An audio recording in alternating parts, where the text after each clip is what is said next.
So hi guys, welcome to my YouTube channel. Guys, आज की इस वीडियो में हम बात करेंगे क्लास 10 साइंस यानी विज्ञान के पेपर के बारे में। ठीक है, और ये जो पेपर है 27 फरवरी का बिल्कुल वायरल साइंस का पेपर है 2023। ठीक है, ऐसा ही आएगा आपके विज्ञान का पेपर 2023 27 फरवरी को ये पेपर आपके बोर्ड एग्जाम में आने वाला है। ठीक है, अगर आप इस पेपर को सॉल्व कर लेते तो आपका बोर्ड एग्जाम में 95% मार्क्स बिल्कुल पक्का हो जाएगा। ठीक है, तो सबसे पहले यहाँ पे आप देख सकते हो आपका विषय विज्ञान है, कक्षा 10वीं है।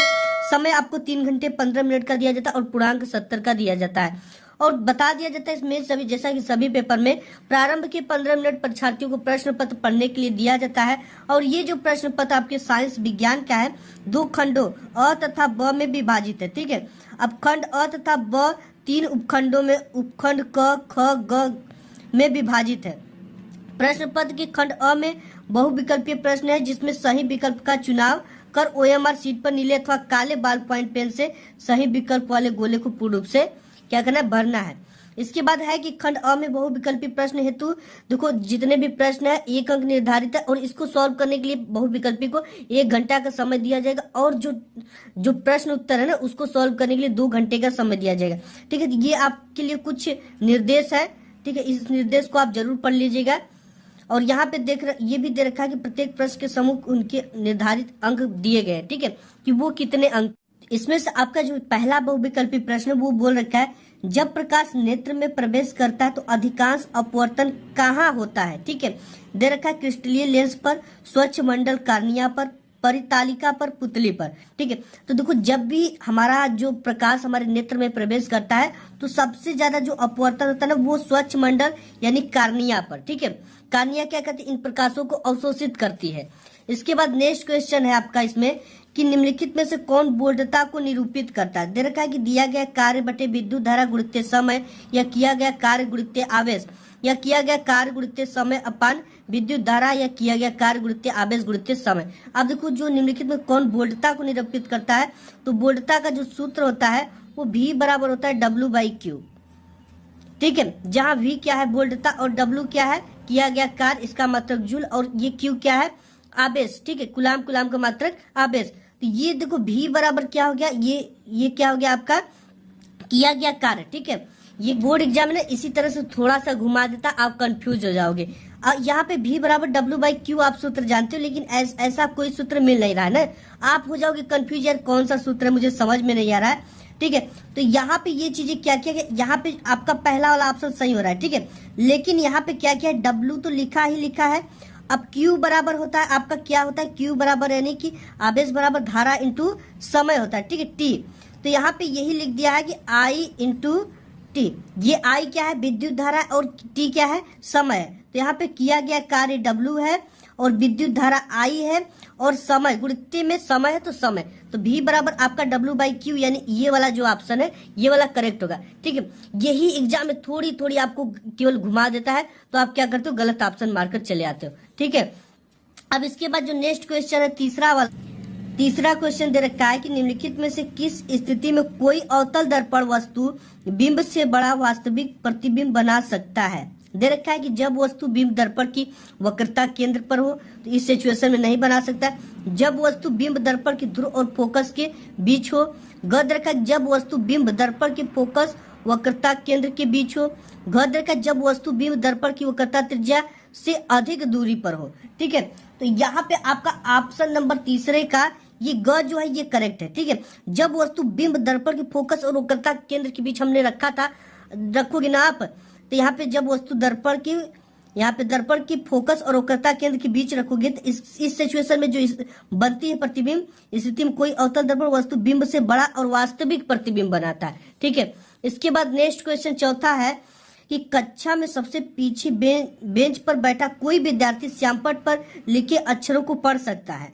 ठीक है, परंतु पाठ्य पुस्तक में लिखे अक्षरों को नहीं पढ़ता। निम्नलिखित में से कौन सा कथन सत्य है। ठीक है, तो यहाँ पे देखा कि विद्यार्थी के नेत्र का निकट बिंदु उससे दूर हो गया है, विद्यार्थी के नेत्र का निकट बिंदु उसके पास आ गया है, विद्यार्थी के नेत्र का दूर बिंदु उसके पास आ गया है, विद्यार्थी के नेत्र का दूर बिंदु उससे दूर हो गया है। अब देखो इसको सबसे पहले तो दूरदृष्टि दोष हुआ है, क्योंकि दूर की वस्तु तो इसे स्पष्ट दिखाई देती है परंतु नजदीक की वस्तु स्पष्ट नहीं दिखाई देती है। तो इस सिचुएशन में ये इसका जो ये विद्यार्थी के नेत्र का जो निकट बिंदु होता है वो उससे दूर हो जाता है, ठीक है, यानी उससे क्या हो जाता है 25 सेंटीमीटर से दूर हो जाता है। तो इस सिचुएशन में उसे दूर की वस्तु तो स्पष्ट दिखाई देती है बट नजदीक की वस्तु स्पष्ट दिखाई नहीं देती है, ठीक है। ऑप्शन नंबर पहला आपका क्या हो जाएगा, करेक्ट हो जाएगा। नेक्स्ट क्वेश्चन देखा, नेक्स्ट क्वेश्चन है गाइस कि 5 प्रतिरोधकों जिनमें प्रत्येक का प्रतिरोध 1/5 ओम है, ठीक है, का उपयोग करके कितना निम्नतम प्रतिरोध बनाया जा सकता है। अब देखिए जब भी आप निम्नतम की बात करेगा ना तो आपको सबसे पहले क्या करना है, इस चीज को समांतर क्रम में जोड़ दोगे तो आपको निम्नतम प्रतिरोध बनाया जाता है। सबसे पहले आपको क्या करना है, जब भी निम्नतम की बात आ जाए ना तो आपको किस रूप में जोड़ना है, समांतर क्रम में। तो यहाँ पे कितना है 5 प्रतिरोधों का, जिनमें से प्रत्येक का प्रतिरोध क्या है 1/5 ओम है, ठीक है। हम मान लेते हैं इस तरह से आपको सॉल्व करना है। इसको हमने क्या कहा, समांतर क्रम में रख देंगे, ठीक है। तो एक का प्रतिरोध है 5 प्रतिरोध है, ठीक। तो इसका जो सूत्र होता है 1/R1 plus 1/R2 plus 1/R3 plus 1/R4 plus 1/R5, ठीक है। 5 तो दे रखा है, अब इसे आप P मान लो, ठीक है। तो यहाँ पे पांचों प्रतिरोध का क्या है 1/5 ओम है, ठीक है। तो यहाँ पे सभी की value R1 R2 R3 R4 R5 की वैल्यू कितना 1/5 है। तो यहाँ पे आपको क्या करना 1/RP इक्वल 1/, यहाँ पे R प्रतिरोधों का वैल्यू कितना दे रखा है 1/5, ठीक है, 1/5। तो इसे हमें क्या कर देना है, यहाँ पे रख देना है 1/5 प्लस 1/5 प्लस 1/5 प्लस 1/5 फिर प्लस 1/5, ठीक है। तो यहाँ पे 1 2 3 4 5 प्रतिरोध हो गए। अब देखो यहाँ पे क्या होता है, इस सिचुएशन में क्या चीजें होती है, ठीक है। यहाँ पे 1 और इसके बट्टे में कुछ नहीं है तो 1 मान लिया जाता है, ठीक है। 1 और ये 1/5 जो है जब भी ये भाग में है, ठीक है, तो जब हम इसको ऊपर ले जाते थे ये क्या होती है गुणा में हो जाती है, यानी उल्टा हो जाती है। 1/5 क्या हो जाएगी आपका 5/1 हो जाएगी। यानी आप ये कहो कि ये 5 आपका कहाँ चला जाएगा, ऊपर चला जाएगा, ठीक है। इसको समझना बिल्कुल आसान है। जैसे यहाँ पे 1 है फिर 1 में कुछ नहीं है ना, तो इसको 1 मान लेते हैं, यहाँ पे 1 मान लेना, फिर बट्टे में 1/5 है, ठीक है। इसको जब भी हम ये भाग में गुणा में करते तो ये उल्टा हो जाता है, 5 ऊपर चला जाता है और 1 नीचे आ जाता है, ठीक है। तो यहाँ पे ये जो सिचुएशन बनेगी वो 5/1 की बन जाएगी। क्या बन जाएगी 5/1। ये हो जाएगा आपका 1/RP इक्वल, ये 5 ऊपर चला गया तो 5/1 प्लस 5/1, ये 5/1 ये भी हो जाएगा, प्लस 5/1 प्लस 5/1 प्लस 5/1, ठीक है। अब देखो ये क्या हो जाएगा, हम इस सिचुएशन में इन सभी को जोड़ देंगे, ठीक है।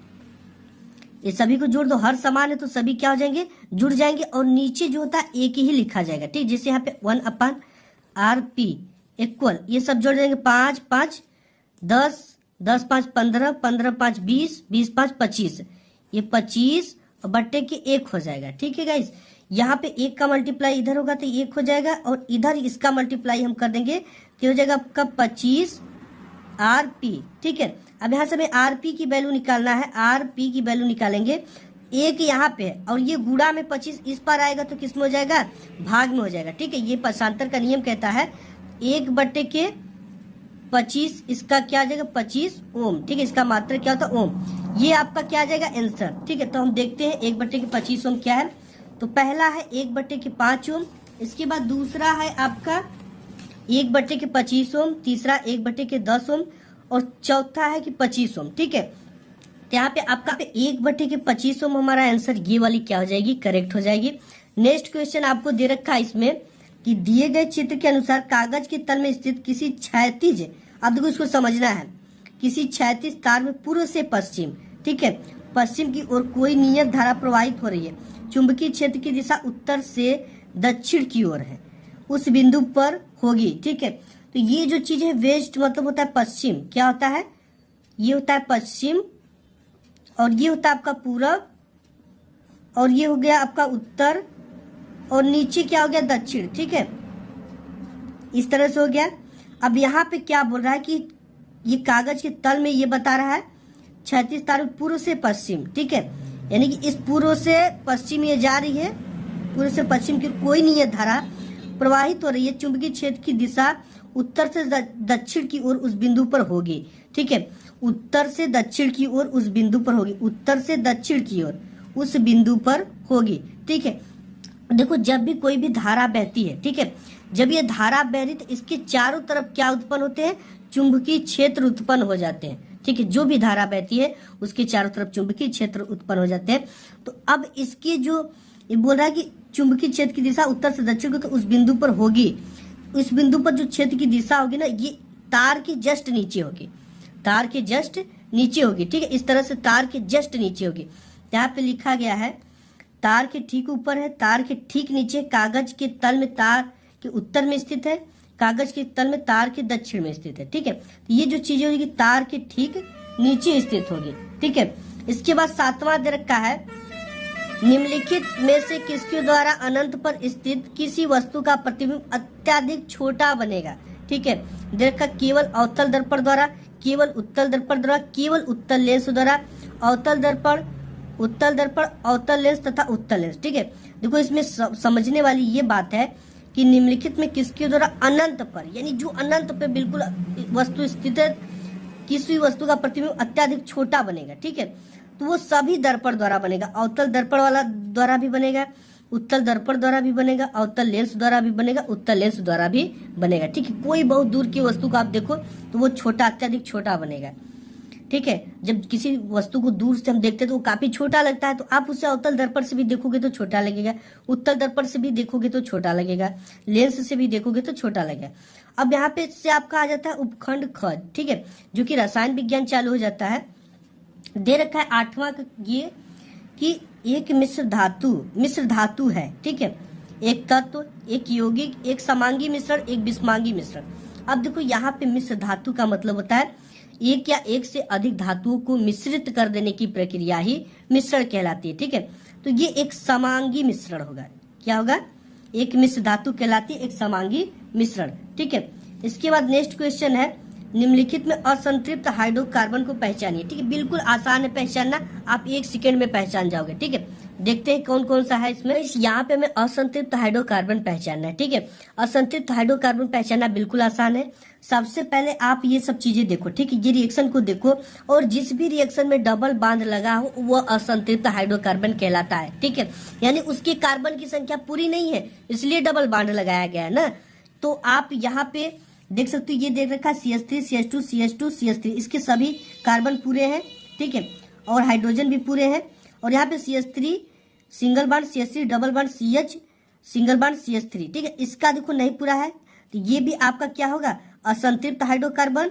और इसके बाद यहाँ पे D पे देख सकते हो आप डबल बांड लगा, ये भी क्या होगा, असंतृप्त हाइड्रोकार्बन। यानी B और D क्या है, असंतृप्त हाइड्रोकार्बन। तो यहाँ पे दे रखा है A तथा B कि B तथा D, C तथा D, B तथा C। ठीक है, तो हमारा क्या करेक्ट हुआ है, B तथा D। तो यहाँ पे क्या है, B तथा D, ऑप्शन नंबर आपका ख जो है वो राइट हो जाएगा। ठीक है, इसके बाद नेक्स्ट क्वेश्चन देख लेते हैं गाइस। दे रखा है कि ठोस कैल्शियम ऑक्साइड जल के साथ तीव्रता से अभिक्रिया कर कैल्शियम हाइड्रोक्साइड बनाता है तथा साथ में उष्मा उत्पन्न होती है। इस प्रक्रिया को चूने का बुझना कहते हैं। ठीक है, बुझाना कहते हैं। कैल्शियम हाइड्रोक्साइड जल में घुलकर इसका विलयन बनाता है जिसे चूने का पानी कहते हैं। निम्नलिखित में कौन सा कथन चूने के बुझाने तथा इसके विलयन बनने के लिए सत्य है। यहाँ पे दे रखा है यह एक उष्माशोषी अभिक्रिया है, यह एक उष्माक्षेपी अभिक्रिया है। परिणामी विलयन का pH 7 से अधिक होती है, परिणामी विलयन का pH 7 से कम होती है। ठीक है, तो देखो इसका जब भी से ये तो सबसे पहले तो इसका ये एक क्षारी होता है। ठीक है, तो इसका परिणामी जो विलयन की मात्रा है pH वो 7 से अधिक होगी। ठीक है, और इसके बाद आपका यहाँ पे C, ये C सही हो रहा है, और आपका यहाँ पे C के साथ ही साथ ये वाला भी ऑप्शन सही हो जाएगा। ठीक है, B वाला, यह एक क्या है, उष्माक्षेपी अभिक्रिया है। यानी कि ये जब अभिक्रिया होती है तो पानी ऊपर हो जाता है और जो चूना होता है वो नीचे तलवे में बैठ जाता है। तो इससे स्पष्ट होता है कि यह एक उष्माक्षेपी अभिक्रिया है और इसका परिणामी विलयन की pH 7 से अधिक होती है, क्योंकि ये जो होता है ये क्षारी होता है। ठीक है, तो इसमें देखो ऑप्शन ए तथा बी राइट है, बी तथा सी राइट है, ए तथा डी राइट है कि सी तथा डी। यहाँ पे हमारा बी तथा सी, ठीक है, ये वाला ऑप्शन ख वाला आपका राइट है।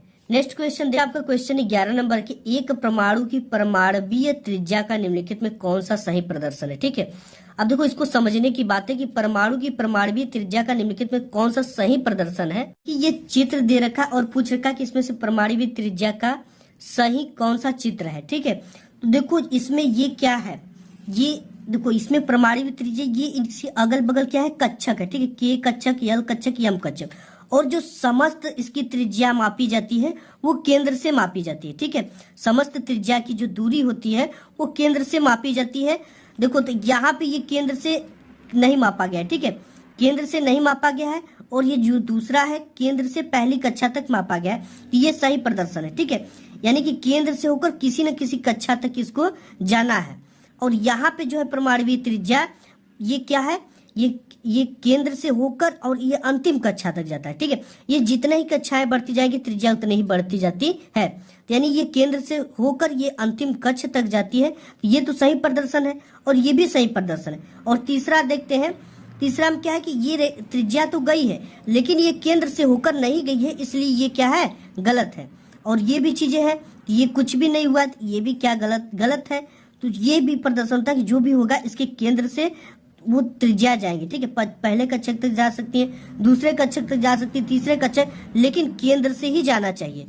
ठीक है, तो यहाँ पे हमारा ये वाला ऑप्शन सही है और ये वाला प्रदर्शन सही है। तो आपका क्या क्या सही हो रहा है, दूसरा और तीसरा। ठीक है, तो इसमें देखा पहला तथा दूसरा, ख देखा दूसरा तथा तीसरा, तो ये वाला हमारा ऑप्शन क्या हो जाएगा, करेक्ट हो जाएगा। ठीक है, अब नेक्स्ट है आपका मिलान। ठीक है, मिलान में क्या क्या मिलाना है आपको, देखो 12 दिया है, कॉलम ए में दिए गए रासायनिक पदार्थों का सुमेलन कॉलम बी में दिए गए उनके अनुप्रयोगों से। यहाँ पे आपका जो ब्लीचिंग पाउडर है ये क्या है, एक तरह का विरंजक है। ठीक है, तो आपको विरंजन में मिला देना इसको इस तरह से। इसके बाद आपका जो बेकिंग सोडा है ये क्या है, एक तरह का प्रति अम्ल है, इसको आपको इसमें मिला देना है। और धावन सोडा जो है आपका वो है कांच का बिरचन, तो ये आपका चला जाएगा ए में, कांच का बिरचन। और आपका सोडियम क्लोराइड है, ये क्या है, H2 तथा Cl2 का उत्पादन है। ठीक है, इसमें सोडियम है, ये क्लोराइड Cl2 है, ये है, तो ये आपका इसमें चला जाएगा बी में, क्या है, सोडियम क्लोराइड H2 तथा Cl2 का उत्पादन। ये ऐसे मिलान कर दिया। अब इसमें आपको बहुविकल्पी में से सेलेक्ट करना है कि कौन सा, हम ए को किस में मिलाया है, सी में, ये तो सही हो सकता नहीं। ए को सी में मिलाया, सही है। इसके बाद बी को मिलाया हमने डी में, बी को मिलाया डी में, ये भी सही है। फिर इसके बाद हमने बी को मिलाया, सॉरी बी को बी में मिलाया। ठीक है, बी को बी में मिलाया, ऐसा हो नहीं सकता, ये भी आपका पहला गलत हो गया, दूसरा गलत हो गया। ग, ए को हमने किस में मिलाया, ए को सी में मिलाया, ठीक है, सही है। बी को किस में मिलाया, डी में मिलाया, सही है। इसके बाद सी को ए में मिलाया, सी को ए में मिलाया, सही है। इसके बाद डी को बी में मिलाया, डी को बी में मिलाया, तो ऑप्शन नंबर आपका ग वाला क्या हो जाएगा, राइट हो जाएगा। ठीक है, इसके बाद नेक्स्ट क्वेश्चन देख लेते हैं। तो यहाँ पे सिंपली बोल रखा है डैश डैश करके नीले लिटमस को पत्र को लाल कर देता है। ठीक है, तो ये आप जानते हो कि अम्ल जो होता है वो नीले लिटमस को लाल कर देता है। ठीक है, तो ऑप्शन नंबर आपका ये ख वाला क्या हो जाएगा, राइट हो जाएगा। नेक्स्ट क्वेश्चन देख रहे हैं। नेक्स्ट क्वेश्चन आपका दे रखा है कि चूने के पानी से भरी परख नली में जब मुंह द्वारा फूका जाता है तब चूने का पानी किसकी मौजूदगी के कारण दूधिया हो जाता है। ठीक है, आपने ऐसा देखा होगा कि जो चूने का पानी होता है, आप परख नली में या कोई भी पात्र में रखकर उसमें मुंह से फूकोगे तो वो दूध कलर का हो जाता है। ऐसा क्यों होता है, ठीक है, दे रखा है ऑक्सीजन, कार्बन डाइऑक्साइड, नाइट्रोजन, जलवाष्प। देखो ये जो चीजें होती ये होती कार्बन डाइऑक्साइड, ठीक है, CO2 गैस के कारण होती है।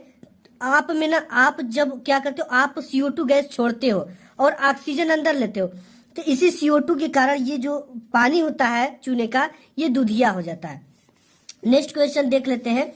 तो नेक्स्ट क्वेश्चन आपका 15वां है कि कुछ डायनासोरों में एक पर पिच, ठीक है, पिच यानी कि पंख मौजूद थे किंतु उड़ नहीं सकते थे, लेकिन पक्षियों में पर यानी पंख होते हैं जो उन्हें उड़ने में मदद करते। विकास के संदर्भ में इसका क्या अर्थ हुआ।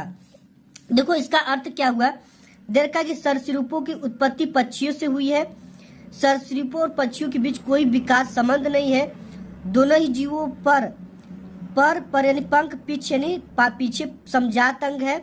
पक्षियों की उत्पत्ति सरीसृपों से हुई है। ठीक है, तो देखो जो पक्षी है इनकी उत्पत्ति जो है वो सरीसृपों से हुई है, यानी जो जमीन पे रहते हैं, जैसे डायनासोर हो गए। ठीक है, इसके बाद नेक्स्ट क्वेश्चन 16वां है कि यदि किसी जीव का जीवाश्म पृथ्वी की अपेक्षा की गहरी परतों से प्राप्त हुआ है तब हम भविष्यवाणी कर सकते हैं। ऑप्शन दे रखा है जीवों का विलोप हाल ही के कुछ वर्षों में हुआ है, जीवों का विलोप हजारों वर्ष पूर्व हुआ है, पृथ्वी की परतों में जीवाश्म की स्थिति का जीव के विलुप्त होने की अवधि से कोई संबंध नहीं है, विलुप्त होने की अवधि का निर्धारण नहीं किया जा सकता। ठीक है, इसमें क्या है, जीवों का विलोप हजारों वर्ष पूर्व हुआ है। ठीक है, देखो जब भी किसी जीवाश्म पृथ्वी की अपेक्षा गहरी परतों से प्राप्त हुआ तब हम इसकी भविष्यवाणी यही कह सकते हैं, क्योंकि ऐसा तो अभी तक उथल पुथल हुआ नहीं पृथ्वी पर कि कोई भी जीव काफी अंदर पृथ्वी के परत के अंदर चला जाए। ठीक है, तो इससे हम क्या इसका करेंगे भविष्यवाणी कि जीव का जो विलोप यानी कि जो खत्म हुआ है वो हजारों वर्ष पूर्व हुआ होगा। ठीक है, इसके बाद नेक्स्ट क्वेश्चन है 17वां, जो कि काफी इंपॉर्टेंट क्वेश्चन है कि चित्र में भाग ए, बी और सी किस क्रम में है। ठीक है, तो यहाँ पे जो ए है वो किस क्रम में है और यहाँ पे जो बी है वो किस क्रम में और जो सी है वो किस क्रम में है। ठीक है, तो ये आपका जो ए है ना, ये क्या है, प्रांकुर है। जैसे आप कोई चना देखते हो या कोई भी बीज है, वो क्या होता है, जब वो उग जाता है छोटा सा अंकुरित हो जाता है तो उसमें ये छोटा सा क्या होता है, ये होता है आपका प्रांकुर। ठीक है, इसे हम क्या कहते हैं, प्रांकुर। और ये जो बी है ना, ये क्या, एक इसका ये बीज पत्र होता है, ये क्या होता है, बीज पत्र। तो इसे हम क्या लिख देंगे, ये बीज पत्र है हमारा। और इसके बाद ये जो सी है ना, सी क्या, मूलांकुर। ठीक है, जब भी कोई आपका बीज अंकुरित होता है तो उसका जो चीजें अंकुरित होती है ना, एक तो आपका मूलांकुरित जो था वो जड़ बन जाता है। ठीक है, ये क्या करता है, जैसे चना को आप फेंक दो तो उसकी जो नीचे का ये होगा तो ये क्या बनता है, एक जड़ भी बन जाता है, एक ऊपर जाता है और एक जड़ बन जाता है। ठीक है, तो ये क्या है आपका मूलांकुर, मूलांकुर। ठीक है, ये इसे अंकुरित करता है मूलांकुर। तो यहाँ पे हमारा ये चीजें मिल गई। ठीक है, ये कहाँ पे ऐसा बीज पत्र, पहला तो नहीं है, पहला क्या, प्रांकुर, प्रांकुर है। इसके बाद बी को क्या बोल रखा है, मूलांकुर, गलत है। फिर इसके बाद ग है प्रांकुर, प्रांकुर, बीजपत्र, बीजपत्र और सी है मूलांकुर, ये है मूलांकुर। यानी ऑप्शन नंबर ग वाला आपका क्या हो जाएगा, करेक्ट हो जाएगा। नेक्स्ट क्वेश्चन है अमृता देवा बिश्नोई राष्ट्रीय पुरस्कार भारत सरकार द्वारा किस क्षेत्र में प्रदान किया जाता है। देखा, जीव संरक्षण हेतु, पौधों की कटाई के लिए, जैव प्रौद्योगिकी के क्षेत्र में, जल संरक्षण हेतु। ठीक है, ये जीव विज्ञान का क्वेश्चन, तो ये जीव संरक्षण हेतु ये अमृता देवा बिश्नोई पुरस्कार को दिया जाता है। ठीक है, नेक्स्ट क्वेश्चन है 19 की यदि मटर के एक गोल तथा हरे रंग के बीज वाले पौधे कैपिटल आर और स्मॉल डबल वाई, झुर्रीदार तथा पीले रंग के बीज वाले पौधे double small R double capital Y में संकरण यानी कि हाइब्रिडन, जो हाइब्रिड होता है, कराया जाए तो F1 के बीज कैसे होंगे। ठीक है, यहाँ पे देखा गोले और पीले, गोले और हरे, झुर्रीदार और हरे, झुर्रीदार और पीले। ठीक है, तो यहाँ पे जो आपका 19 होगा ये गोले और पीले होगा। ये डिटेल्स में क्वेश्चन है आगे, इसको मैं आपको बता दूंगा, गोले और पीले होते हैं। ठीक है, इसके बाद 20वां क्वेश्चन है कि निम्नलिखित चित्र में अंकित ए मादा जनन तंत्र के किस भाग को प्रदर्शित करता है। ठीक है, यहाँ पे एक ए दिया है, ये चित्र तो आप बहुत ज्यादा देखे होंगे ऐसे चित्र को। ठीक है, ये चीजें आपने बुक में देखा होगा। ठीक है, ये जो है इसको ये नहीं कि ये जो चित्र है आप इसी को सीधा मार दिए। ठीक है, ये जो चित्र यहाँ पे ये पूछ रहा है, ये जो भाग है इसी को ये पूछ रहा है, ये वाला। ठीक है, ये दोनों क्या है, अंडाशय है। क्या है, अंडाशय। देखा, ग्रीवा है कि योनि है कि गर्भाशय है कि अंडाशय, तो आपको घ वाला ऑप्शन जो है ये करेक्ट हो जाएगा। नेक्स्ट क्वेश्चन आपका बोल रहा है कि गोली दर्पणों द्वारा परावर्तन के लिए चिन्ह प्रपाटी का नियम लिखिए। ठीक है, तो देखो चिन्ह प्रपाटी नियम के लिए आपको क्या करना पड़ेगा, सबसे पहले एक दर्पण लेना पड़ेगा। क्या लेना पड़ेगा, एक हम मिरर लेते हैं इस तरह से, ये क्या है, एक तरह का मिरर है। ठीक है, अब हम क्या करते हैं, इससे एक प्रकाश की किरण डालते हैं जो इसके केंद्र से होकर सीधा का सीधा निकल जाती है और दुनिया से कोई मतलब नहीं रहता है इससे। ठीक है, तो ये XY हो गया। और देखो इसमें हम चिन्ह परिपाटी का नियम कैसे लगाएंगे। ठीक है, ये एक वस्तु हम रख देते AB, क्या रख दिए, एक वस्तु A और ये हो गया आपका B। ठीक है, तो देखो इसमें क्या होता है कि ये आपका केंद्र है, इसे P भी लिख सकते हो आप, दर्पण की ओर। ठीक है, ये क्या है, दर्पण है और दर्पण की ओर नापी गई समस्त दूरियां, ठीक है। अब देखो ये दर्पण की ओर नापी गई समस्त दूरियां जिसे आप कहते हो दाईं ओर, ठीक है। दाईं ओर हम लिख देते हैं यहाँ पे दाईं ओर दूरी जब लेते हैं, यानी दर्पण की ओर नापी गई दूरियां सदैव प्लस में लेते हैं। दर्पण की ये है, ठीक है, इसकी ओर नापी गई दूरी, दाईं ओर की दूरी सदैव प्लस में लेते हैं। और दर्पण की विपरीत दिशा में नापी गई दूरी सदैव माइनस लेते हैं, ठीक है। विपरीत दिशा का मतलब होता है बाईं ओर की दूरी, तो बाईं ओर की दूरी को हम किस में लेते हैं, माइनस में। बाईं ओर की दूरी को कहाँ लेते हैं, माइनस में। और ऊपर की ओर ये जो बिंब है, बिंब की अगर ऊपर की ओर जो दूरी नापेंगे ना, ऊपर की ओर नापी गई समस्त दूरियां प्लस होती है। ऊपर की ओर की जो दूरी होती है ये प्लस में ली जाती है, ठीक है। और यहाँ पे मान लो एक ऑब्जेक्ट यानी एक बिंब है जो कि उल्टा प्रतिबिंब यहाँ पे बनेगा आपका ए डैश और बी डैश आप बना लो, ठीक है। तो इसकी जो नीचे की ओर नापी गई समस्त दूरियां ऋणात्मक होती है। इसी चीज को आपको लिखना है, नीचे की ओर मापी गई समस्त दूरियां, नीचे की ओर मापी गई दूरियां क्या होती है, ऋणात्मक होती है, ठीक है। ये होगी ऋणात्मक होती है। ये चीजें आपको पूरा का पूरा लिखना है, ठीक है। इससे आप समझ गए। देखो जब भी ये जो दर्पण है, बिंब जो होता है ये बिंब है, ठीक है। बिंब सदैव दर्पण की बाईं ओर रखा जाता है। जब भी कोई वस्तु आप रखोगे तो दर्पण की कहाँ रखोगे, बाईं ओर रखोगे, ठीक है। और बाईं ओर नापी गई समस्त दूरियां क्या होती है, ऋणात्मक। लेंस की दिशा में नापी गई दर्पण की दिशा में नापी गई समस्त दूरियां प्लस होती है, यानी दाईं ओर की नापी गई समस्त दूरियां धनात्मक ली जाती है। और ऊपर यानी ऊपर की दूरी नापने के लिए प्लस लिया जाता है, नीचे की दूरी मापने के लिए माइनस लिया जाता है। इसी चीज को लिखना है, ठीक है। टोटल 4 टॉपिक आप लोग को लिखना है। बिंब सदैव दर्पण के बाईं ओर रखा जाता है, बाईं ओर रखा हमने। इसके बाद मुख्य अक्ष के समानांतर सभी दूरियां दर्पण के ध्रुव से मापी जाती है। कहाँ से मापी जाती है समस्त दूरियां, ये दर्पण के ध्रुव से मापी जाती है, ठीक है। इधर की दूरी को किसमें लिखेंगे, माइनस में, और दर्पण के दाईं ओर की दूरी को प्लस में लिखते हैं, ठीक है। तो समस्त दूरियां दर्पण के ध्रुव से मापी जाती है। और जो तीसरा पॉइंट है, मूल बिंदु से दाईं ओर मापी गई सभी दूरियां धनात्मक होती है, ठीक है। ये मूल बिंदु है, मूल बिंदु के दाईं ओर नापी गई समस्त दूरियां किसमें होती है, धनात्मक होती है। और ये धनात्मक, जबकि मूल बिंदु से बाईं ओर मापी गई दूरियां समस्त दूरियां क्या होती है, ऋणात्मक। मूल बिंदु से दाईं ओर नापी गई समस्त दूरियां ऋणात्मक होती है। इसके बाद मुख्य अक्ष के लंबवत तथा ऊपर की ओर मापी गई दूरियां धनात्मक होती है। मुख्य अक्ष के लंबवत ऊपर की ओर नापी गई दूरियां क्या होती है, धनात्मक होती है। तथा नीचे की ओर मापी जाने वाली समस्त दूरियां आपकी ऋणात्मक होती है। यही चीजें लिखना है, नीचे की ओर मापी गई समस्त दूरियां ऋणात्मक होती है। ये चीजें आप समझ जाओगे। इसी तरह से आपको फिगर बनाकर सॉल्व करना है, ठीक है। इसके बाद नेक्स्ट क्वेश्चन दे रखा है आपका इसमें कि वायुमंडल में अपवर्तन किस प्रकार होता है।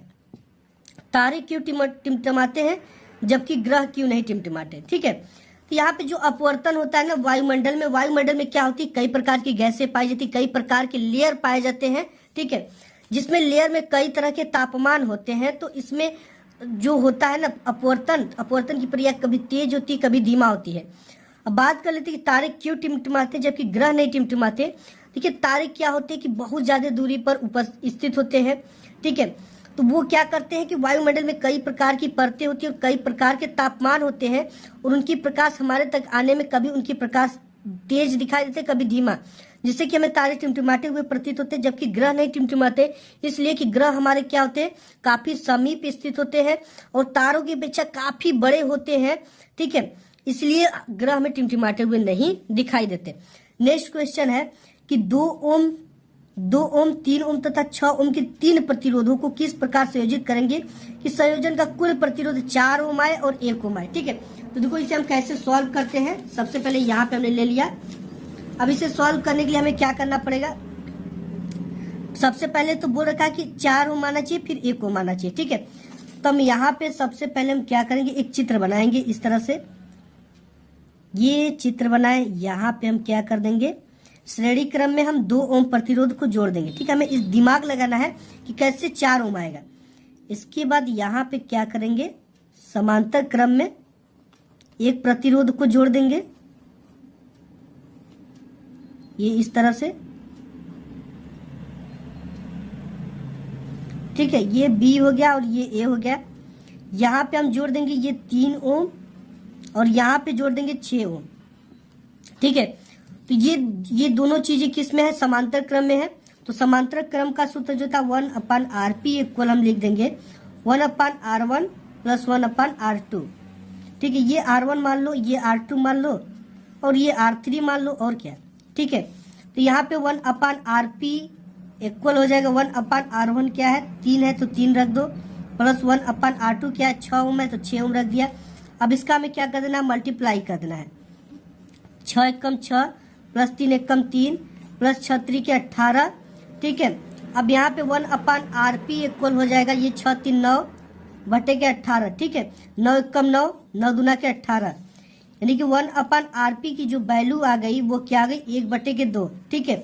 अब यहाँ से RP की वैल्यू हम निकालेंगे तो RP का मल्टीप्लाई 1 में कर देंगे इधर और इसका इधर करते हैं, ठीक है। RP का मल्टीप्लाई करेंगे तो ये हो जाएगा केवल RP, 2 का मल्टीप्लाई 1 में करेंगे तो 2 हो जाएगा। RP की वैल्यू में क्या आ गई 2, और एक तो हमारा ये चीज अभी बचा है, ठीक है। ये किस क्रम में, अब इसका जो चित्र बनेगा कुछ इस तरह से बन जाएगा, आप देखो इस तरह से बना, फिर इस तरह से बन गया, ठीक है। ये आपका B हो गया, ए हो गया। अब ये तो 2 ओम है आपका, और ये भी कितना आ गया आपका 2 ओम ही आ गया। ये देखो ये भी 2 ओम आ गया। अब देखो इनको क्या करना हमें, अब हमें श्रेणी क्रम में जोड़ना है, ठीक है। ये श्रेणी क्रम में हो गया। श्रेणी क्रम का जो सूत्र होता है वो R, ठीक है, RAB हम टोटल निकालेंगे, कुल प्रतिरोध RAB A और B है इक्वल RP हो जाएगा ये वाला, मान लो इसको अब R1 मान लो, आप इसको मान लो R2, ठीक है। R1 प्लस R2, R1 की वैल्यू कितना है 2 ओम है, प्लस इसकी R2 की भी वैल्यू 2 ओम है, ठीक है। तो 2 ओम रख दिया। RAB बराबर आपका टोटल जो निकल कर आ गया वो 2 और 2 को जोड़ दोगे तो 4 ओम आ जाएगा, ठीक है। ये वाला तो हमने सिद्ध कर दिया। ये जो चीज आएगी कितना आएगी 4 ओम आएगी। अब हमें 1 ओम लाना है, ठीक है। तो 2 3 6 को इसमें देखो निम्नतम लाना है, ये अधिकतम कुछ था लेकिन ये निम्नतम था, तो हमने बताया कि जब भी निम्नतम तो उसे समांतर क्रम में जोड़ दो। देखो समांतर क्रम में किस तरह से जोड़ेंगे, इस तरह से फिगर बनाना है और इस तरह से आपको ये हो गया आपका प्रतिरोध, और यहाँ पे इस तरह से, और ये भी आपका हो गया एक तरह का प्रतिरोध, और इसके बाद यहाँ पर भी एक क्या हो जाएगा प्रतिरोध है, ठीक है। ए हो गया और ये बी हो गया, और यहाँ पे आपका पहले तो 2 ओम दिया है, 3 ओम दिया है, फिर 6 ओम दिया है, ठीक है। इन सभी को में क्या करना है RAB निकालने के लिए समांतर क्रम में जोड़ देना है। समांतर क्रम का सूत्र जो था 1/RAB होता है, ये हो जाएगा 1/, ये हो जाएगा आपका R1 R2 और ये हो जाएगा R3, ठीक है। 1/R1 plus 1/R2 plus 1/R3। अब यहाँ से हो जाएगा 1/RAB इक्वल 1/R1 की वैल्यू क्या है 2 ओम है तो 2 रख देना है, 1/R2 की वैल्यू 3 है तो 3 रख देना है, प्लस 1/R3 की वैल्यू 6 ओम है तो 6 ओम को रख देना है, ठीक है। रखने के बाद RAB इक्वल आप सिंपली इसमें से लॉसा ले सकते हो। लॉसा नहीं लेने आता है, लॉसा आपको अगर लेने में प्रॉब्लम हो रही तो आपको इसमें सबसे पहले मल्टीप्लाई करना है, फिर इसके बाद जो आएगा इसमें मल्टीप्लाई कर देना है। यहाँ पे 6 लॉसा हो रहा है तो हम 6 ले रहे हैं, 2 त्याई की 6, 3 बार में कटा, 3 का मल्टीप्लाई ऊपर कर देते हैं, प्लस 3 दूना की 6 2 बार में कटा, 2 का मल्टीप्लाई ऊपर कर देंगे, प्लस 6 एकम 6 6 एक बार में कटा, 1 का मल्टीप्लाई इधर कर देंगे। ये हो जाएगा 3 2 5 1 6, 6 बटे के 6, ठीक है। तो 1/RAB इक्वल आ जाएगा 6 से 6 का हो गया, रेल आ गया मतलब कट गया, तो इसकी वैल्यू क्या आ गई 1 आ गई। अब RAB की वैल्यू हमें निकालना है तो ये भी उतना ही आएगा, RAB का मल्टीप्लाई इधर कर दोगे, RAB इक्वल आपका बच जाएगा 1, ठीक है। तो ये हमारा आ गया क्या, ये 1 आ गया जो कि हमको दोनों चीजें क्या बोल रखा था सिद्ध करने के लिए, ठीक है। तो यहाँ से 1 ओम आ गया। इसके बाद दे रखा कि दक्षिण हस्त अंगुष्ठ नियम में अंगूठे की दिशा क्या निर्दिष्ट करती है, यह नियम किस प्रकार फ्लेइंग के वाम हस्त नियम से भिन्न है। किसी क्षैतिज शक्ति संचरण लाइन में पूर्व से पश्चिम दिशा की ओर विद्युत धारा प्रवाहित हो रही है, इसके ठीक नीचे की किसी बिंदु पर तथा इसके ठीक ऊपर किसी बिंदु पर चुंबकीय क्षेत्र की दिशा क्या होगी। अगर ये चीजें नहीं आता तो अथवा विद्युत मोटर का सिद्धांत तथा कार्यविधि स्पर्श कीजिए। विद्युत मोटर में विभक्त वलय का क्या महत्व है, ठीक है। ये सब चीजें मैं आपको नेक्स्ट पार्ट में बताऊंगा। उपखंड ख आपका देता है कि निम्नलिखित यौगिकों की संरचना चित्रित कीजिए। Chloropropane, 2 methyl propanal, 2 di methyl butanol, pentanoic अम्ल। ठीक है। छठा दे रखा है कि कुछ तत्वों के परमाणु क्रमांक नीचे दिए गए हैं 10, 20, 7, 14। ठीक है। तत्वों की पहचान कीजिए। आवर्त सारणी में इन तत्वों की समूह संख्या तथा आवर्त को पहचानिए। सातवां दे रखा है निम्नलिखित अभिक्रियाओं में प्रत्येक के लिए संतुलित रासायनिक समीकरण लिखिए। ठीक है। तो यहाँ पे आपको क्या करना, संतुलित रासायनिक समीकरण लिखना है। दे रखा है calcium hydroxide plus dash dash कर यहाँ पे एरो कैल्शियम कार्बोनेट प्लस जल बनाना चाहिए। और यहाँ पे है ये plus silver nitrate, arrow zinc nitrate plus silver, फिर है एल्यूमिनियम प्लस डैश डैश, यहाँ पे एल्यूमिनियम क्लोराइड प्लस कापर, यहाँ पे फिर barium chloride plus potassium sulphate, arrow barium sulphate plus आपको बनना है जो बताना है। अगर ये चीजें आपको नहीं आती तो अथवा में इसको कर सकते। ठीक है। ये आसान होता है। संयोजन अभिक्रिया पर टिप्पणी लिखना है, संक्षारण पे, भर्जन पे। ठीक है। खंड ग आपका आ जाता है। खंड ग में यही है, देखो ये चीज हमने बताया कि आएगा इसमें।